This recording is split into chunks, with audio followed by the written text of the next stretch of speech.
Chapter 7. Healthful Cookery. During the last 7 months we have been at home but about 4 weeks. In our travels we have sat at many different tables from Iowa to Maine. Some whom we have visited live up to the best light they have.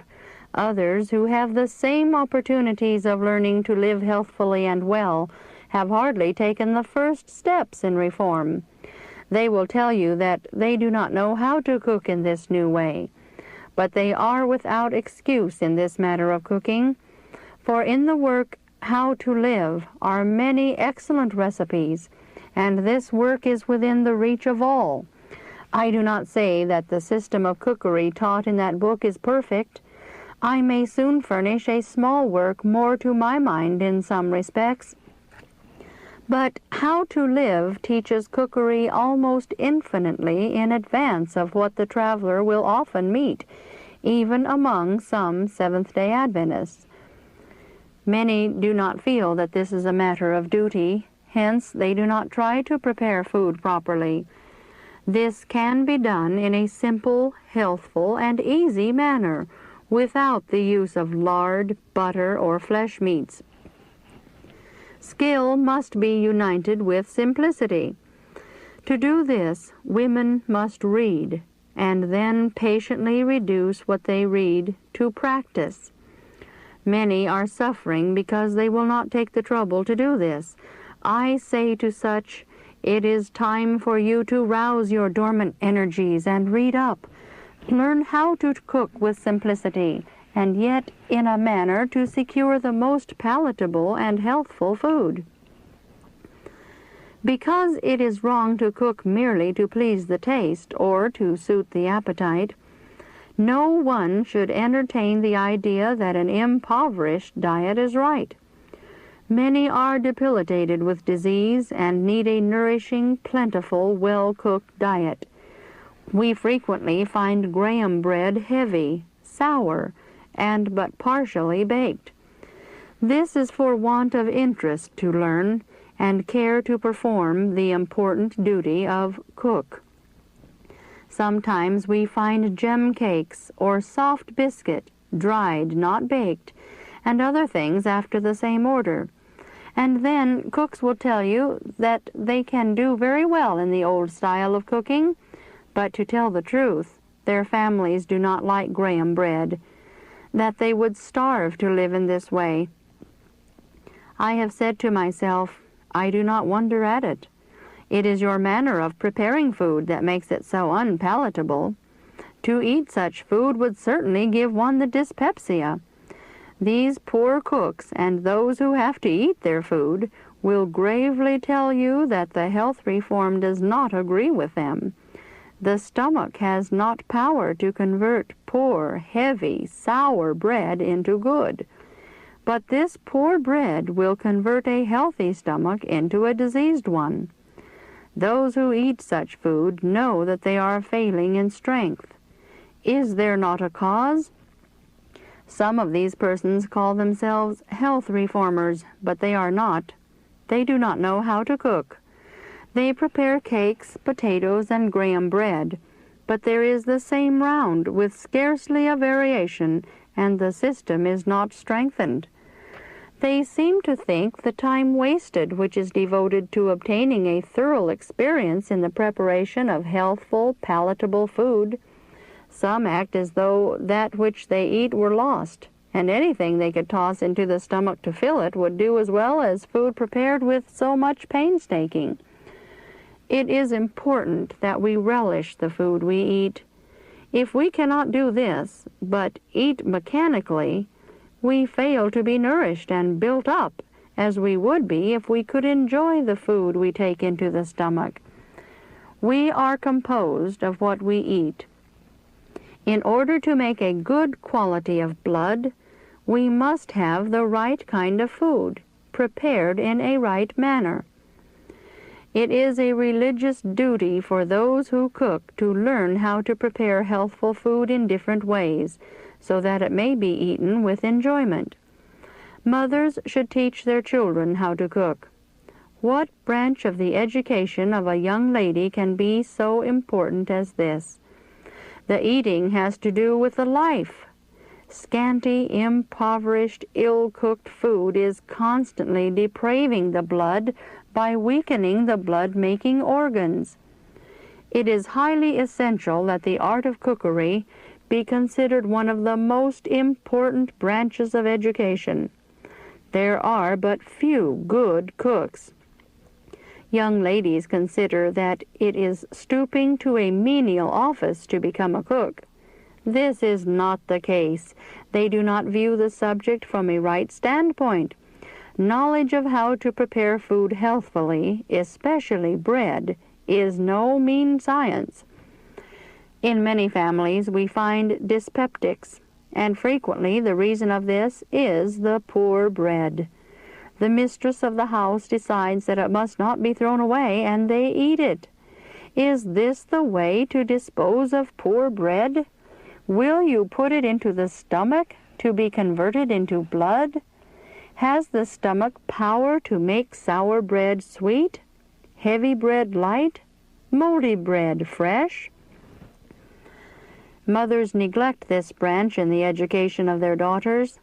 They take the burden of care and labor and are fast wearing out, while the daughter is excused to visit, to crochet, or study her own pleasure.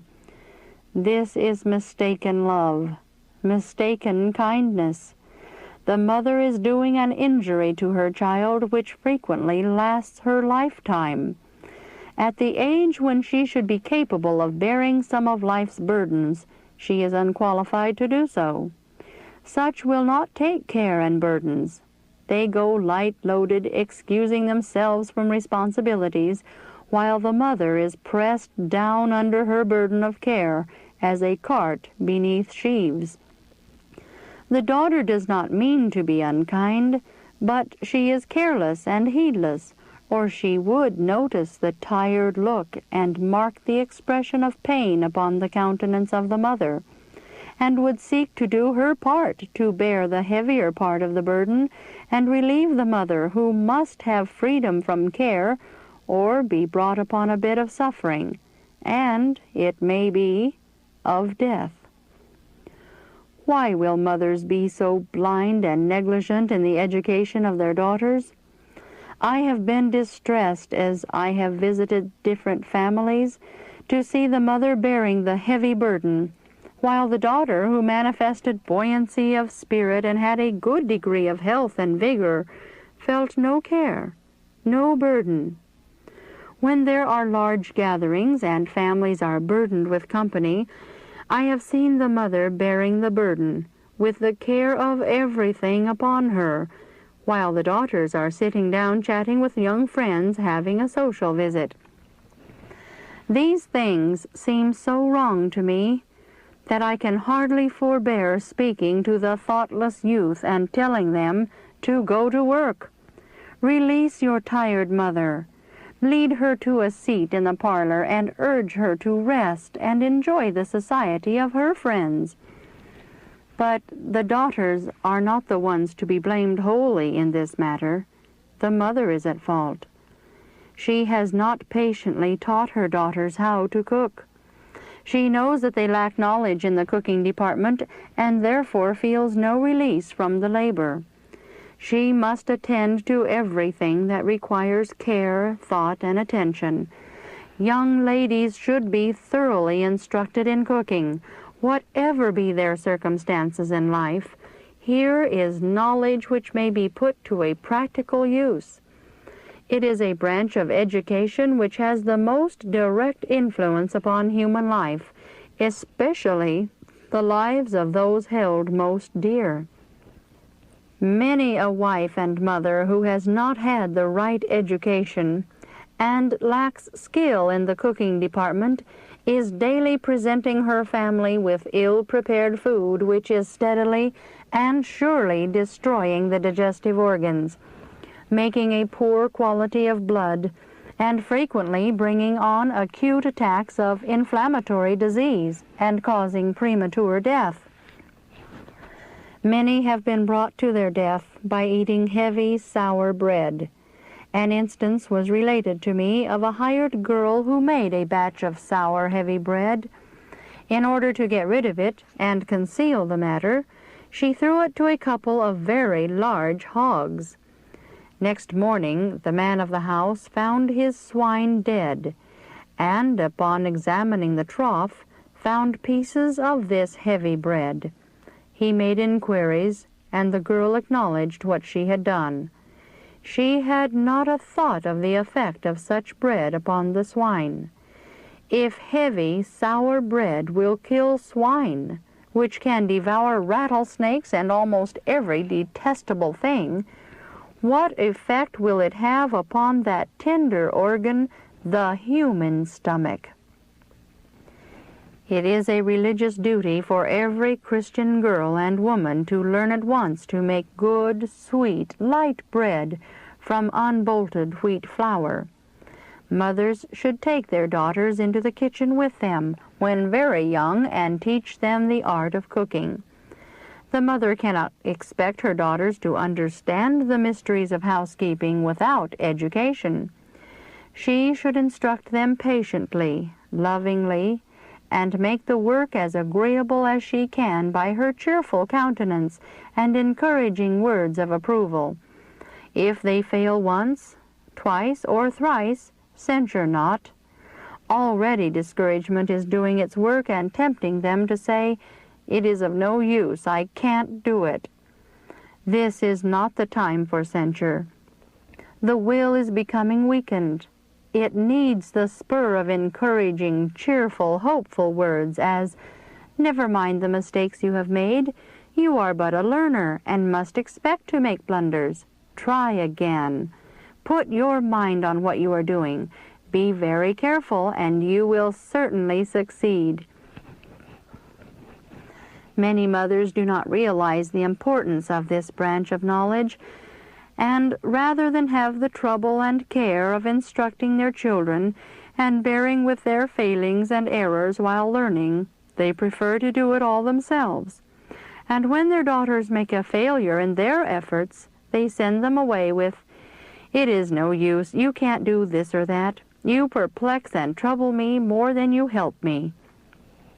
Thus, the first efforts of the learners are repulsed, and the first failure so cools their interest and ardor to learn that they dread another trial, and will propose to sew, knit, clean house, anything but cook. Here the mother was greatly at fault. She should have patiently instructed them, that they might by practice obtain an experience which would remove the awkwardness and remedy the unskillful movements of the inexperienced worker. Here I will add extracts from testimony number 10, published in 1864. Quote, "Children who have been petted and waited upon always expect it.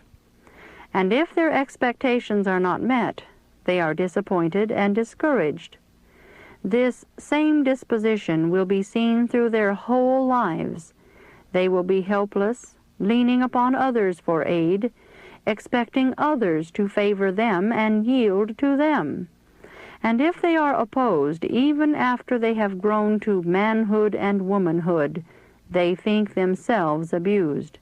And thus they worry their way through the world, hardly able to bear their own weight, often murmuring and fretting because everything does not suit them.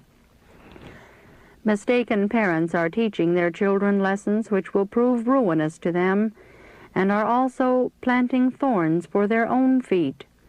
They think that by gratifying the wishes of their children and letting them follow their own inclinations, they can gain their love. What an error! Children thus indulged grow up unrestrained in their desires, unyielding in their dispositions, selfish, exacting, and overbearing, a curse to themselves and to all around them. To a great extent, parents hold in their own hands the future happiness of their children. Upon them rests the important work of forming the character of these children. The instructions given in childhood will follow them all through life. Parents sow the seed which will spring up and bear fruit either for good or evil. They can fit their sons and daughters for happiness or for misery. Children should be taught very young to be useful, to help themselves, and to help others. Many daughters of this age can, without remorse of conscience, see their mothers toiling, cooking, washing, or ironing, while they sit in the parlor and read stories, knit edging, crochet, or embroider. Their hearts are as unfeeling as a stone. But where does this wrong originate? Who are the ones usually most to blame in this matter? The poor, deceived parents.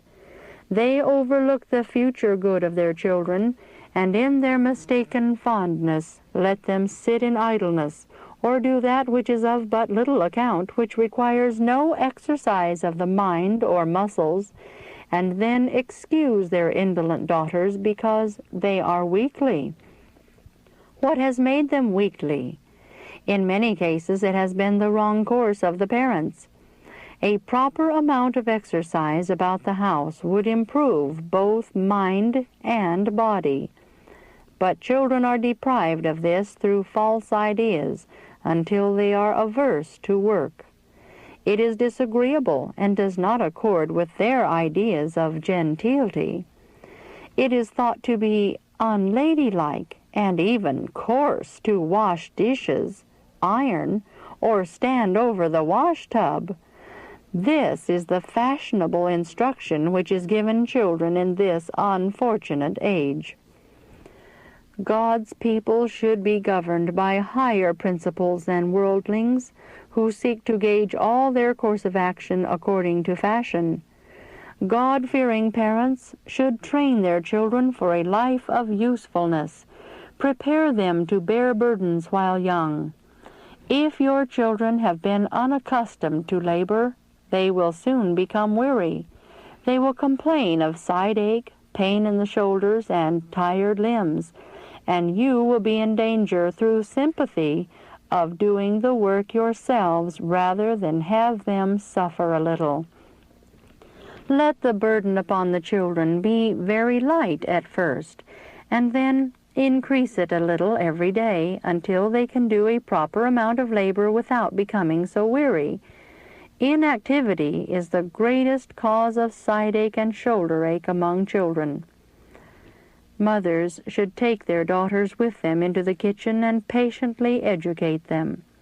Their constitution will be better for such labor.